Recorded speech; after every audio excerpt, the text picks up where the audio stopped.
Hey everyone, welcome to another video. Today I'm going to be digging back in the past from my stash in my Simon Hurley Create collection, and I'm going back to one of the first stamp sets I created. I know it's always great to go back in your stash and kind of work with what you have, and today if you guys have this set or if you'd like to purchase it, it is still available. I'll link everything that I used in today's video down below, but we're going to be using Trampoline, friends, and I do have some tips and tricks along the way on how to create two different types of cards that I usually kind of stick to as I'm card making. So without further ado, let's get into today's video.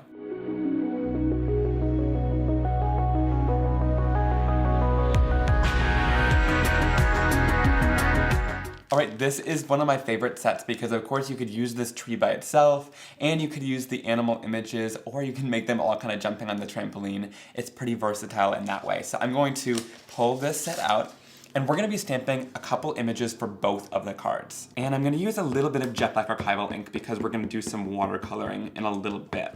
So I'm just going to ink this up. And once that's all done, I can stamp it down. It's quite a large image. I love this tree that I've drawn. And once that's all stamped down, I'm going to go in with a little bit of clear embossing powder because I like to watercolor with clear embossing. That way I have some kind of guidelines that'll hold in my water. And then I'll heat set this. I'm going to stamp down a couple of the other images as well. Here I'm going to stamp down the monkey. And in between every one, I'm going to want to throw a layer of that clear embossing powder over top because the jet black archival ink stays wet just long enough to put it over top, but not to kind of wait too long. So I'm going to do it like that, and then before I heat it, I can of course go in and stamp down more images. So I'm going to stamp down the little bananas too. I'm going to stamp down the trampoline next, and this is one of my favorite parts of the stamp set, just the way that I designed the trampoline. And the way that it's designed, it's got that really awesome texture already in the stamp, so it looks like the net of the trampoline, which I think is just super cool that we added that detail. Now, I love the fact that we stamped down images for both cards at once. This way when we pull out our coloring supplies, we can color them both in at one time. Alright, so for the coloring, I'm going to use some Simon Hurley Create inks, and to do this, I'm just going to take the ink pad, smoosh it down onto my craft sheet like this, so you get a lot of ink on the surface there. And then we can lift up the color later and do our watercoloring with it. Makes it super easy to do. Now I'm going to spray down a little bit of water off to the side. This is going to kind of act as my palette. For brushes, I like these Ranger Artist brushes. They come in a pack of quite a few, but I like these two little ones. This is the 4 and the 2. They've got a really nice fine point, but they're also pretty inexpensive, but I find that they work really well for what I want to do. I like using a real brush like this rather than like a water brush or anything. I used to use a water brush, but I find you get a lot less control with it, and I like to be able to put down the amount of water that I want. So I'm going to go in here first, and I'm just using my Simon Hurley Create Stark White Cardstock. I find that it holds up nicely to the water, and I'm going to go in and just add a layer of water down to start out with.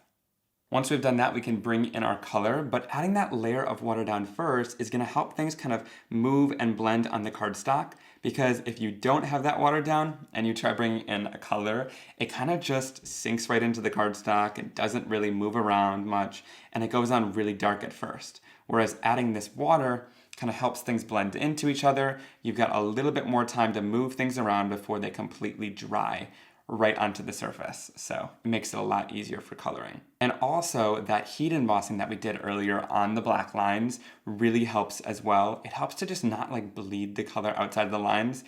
It almost gives you a little bit of a wiggle room so that you can add some water without making sure that it's gonna like just seep outside of the coloring lines right away, which I think is super helpful, and I almost can't color without them. So once that's all done, this is why I find it helpful to have a real brush, because I can wipe off some of that water, and then I'm going to go in with that same color, but bring it in a little bit more solid. So, like I said, getting rid of that water makes it so I can dip right back in and add some shading here. And I'm going to add it to one side, and then if I want to kind of blend, I'll bring in just a little bit more water to blend it together. But you can see that that just adds a darker color, even though it's the same ink pad. So less water creates a much darker color. And when I'm adding my shading, I don't follow too many like rules where you have to add it to one side and not the other. I just kind of go in, and wherever I think that it could use a little bit of extra depth and dimension, I add it there. All right, so for the monkey, to make a little bit of a lighter brown, I go in with a little bit of Over the Moon and some Gur and mix that together to create this kind of lighter color there. Moving on to the trampoline, I feel like every trampoline I see in real life has a blue border on it, so that's the color that we're going to paint it in. I'm using just a little bit of Remember Me, lots of water, and then I'll go in with less water and add some shading onto the edges. Can you just see how like easy that is to add that shading just with that same color and a little bit less water? And then if there's harsh marks, again, go in with some water to blend them out into the normal color. All right, so once those are all colored and shaded in, you guys know the drill. We're gonna go in with our Fiskars Spring Assist scissors and cut these images out. So once again, I just kind of start by going around the images roughly like this. And then once you've got it like down to a small piece like this, that way those big pieces aren't kind of in your way as you're cutting. I'm gonna go in with my scissors and fussy cut these out. And I just leave a little bit of a white border around it. I find that that makes it a little bit easier. But these scissors are such a win because they kind of like spring back out at you, so your hands don't get tired when you're cutting, which I find to be super helpful. And then also they get into really small little details, which makes it quick for fussy cutting these images out. So I'm just gonna do this with all of the images and I'll be right back. All right, so once I've got everything cut out, we're gonna start on our card making. And there's two different ways to go from here with scene building. So let me explain. I'm gonna take these first few images and create a card with them, and I wanna create kind of a jungle scene. But I don't actually want to like build out a whole jungle and make a bunch more trees and everything like that. So one of my favorite ways to do it is either take an ink blended background or a piece of cardstock. Today I'm using one of Gina K's beautiful green colors. And then I'm gonna take a background stamp or a stencil. You just want some texture, and it doesn't necessarily need to be the exact shape that you want it to be. So of course here we have trees if we wanted to use that, but I liked the swirly ferns for this one because I like that they almost look like leaves. It's kind of more of an abstract design for this. So I'll flip this background stamp over, and I just did a video all about peel apart background stamps, which I'll link in the top right corner as well. But I'm gonna go in with a little bit of fake plant because we wanna do kind of this tone on tone effect. I'll kind of swipe my ink pad down first to get lots of ink onto the surface, and then I'll start tapping around to even out the color. All right, and then we can stamp it down. I'm going to just take my background, press it right in there, and then I can take a tool to kind of add pressure. This is the Debbie stamping tool. It's usually for adding pressure in your MISTI, but lately I've loved it for pressing down backgrounds like this, but you can always also use a piece of cardstock and press it down with your hands. And there we have that beautiful, evenly stamped background. And I'm also gonna go in with that same fake plant ink pad again, and I wanna add a little bit more shading to this background. And to do this, I'm just gonna come in from the edges, and I'm going to bring that same fake plant darker color all along the edge. This is going to draw your eye to the center. If you guys have seen my videos before, you know I'm obsessed with doing this because in photography, they add a little bit of a vignette around an image to really draw your eye to the center, and here it's gonna do the exact same thing. Adding ink around the edges is going to draw your eye to kind of the focal point wherever the center of your card is. All right, now I just think that background with the blending on the edge is stunning. It added lots of depth and dimension, but of course you could skip that outside step if you'd like. All right, so the rest of this card should be pretty easy to put together. I'm going to take the tree and put it kind of on this edge. Let's plan it out. I want to kind of make the monkey hanging, so I added just a little bit of a slit there so I can put his arm behind the tree, and I love how that looks. And then we'll add some bananas here and there along the tree as well. All right, so for the sentiment, I have this little strip of alcohol ink black cardstock, and then that is the perfect size for my sentiment.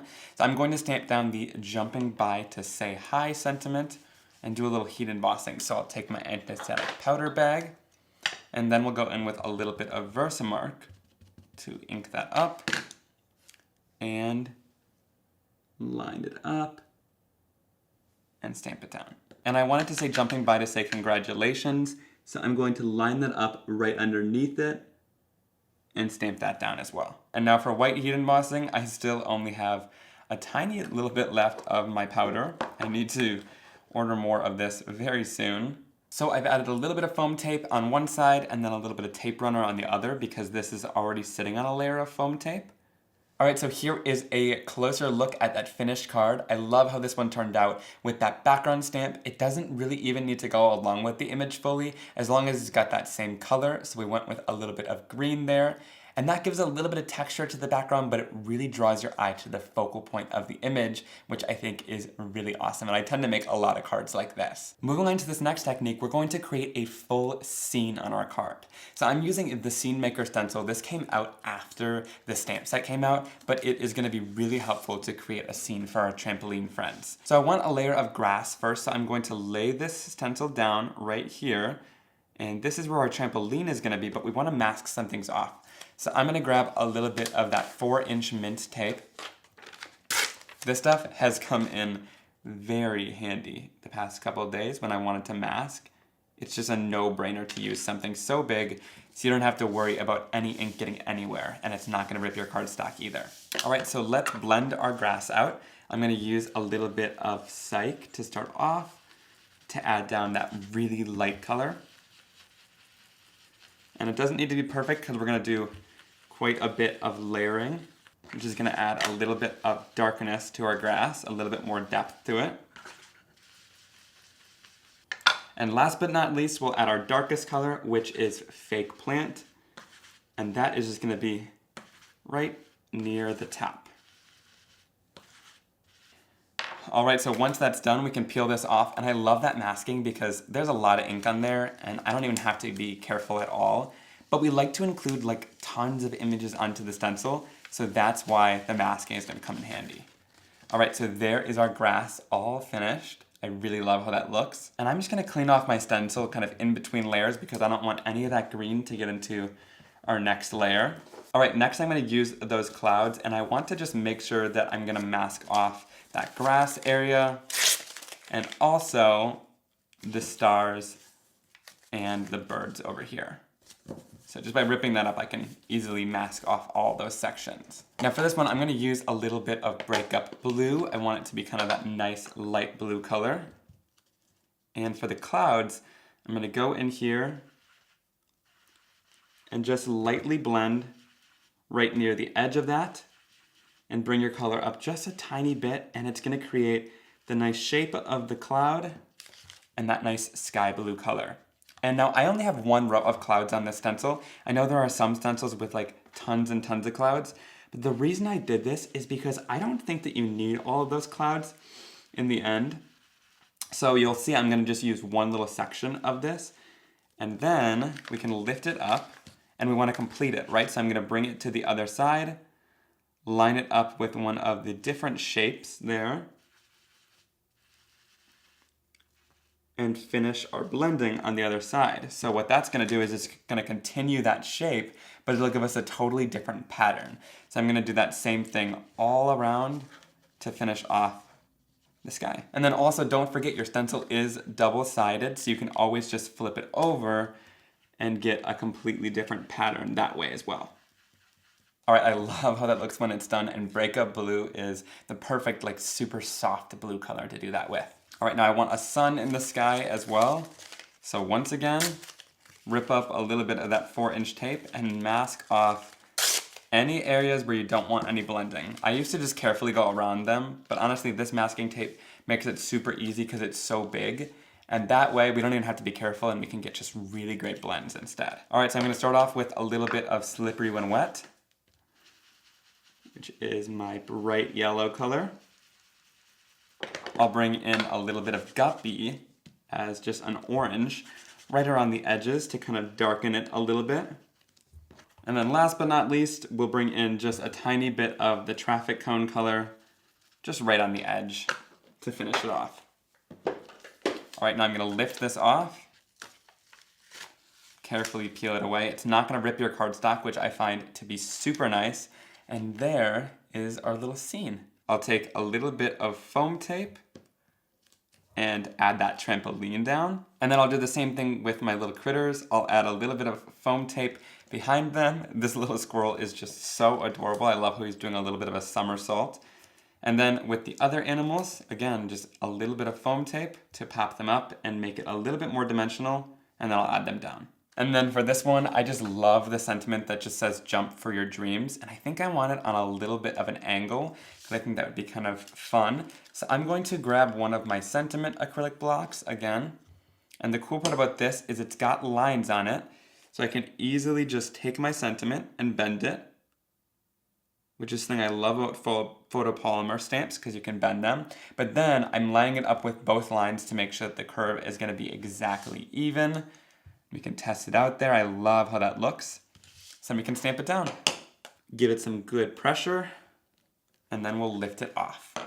And there we have our finished card. All right, so this one takes the scene more literally, where we actually created, a sky and some grass to ground everything on, which is a total another way to make cards, and I love how this one turned out. The detail of all of that blending and shading and the fun little critters are so adorable. All right, guys, so there are my tips for creating scenes on your cards, whether you're literally creating a scene where you ground all your items onto them, or whether you're creating more of kind of a fun textured background with a little bit of color to make it more interesting. I hope you guys enjoyed today's video. Leave a comment down below which one of the cards were your favorite and what's your kind of card making style, whether you create a scene or you do a little bit of a textured background to make it stand out. If you enjoyed the video, please give it a big thumbs up. Click that subscribe button down below to never miss another card making video like this one from me, and I'll see you all very soon. Have a wonderful day. Bye!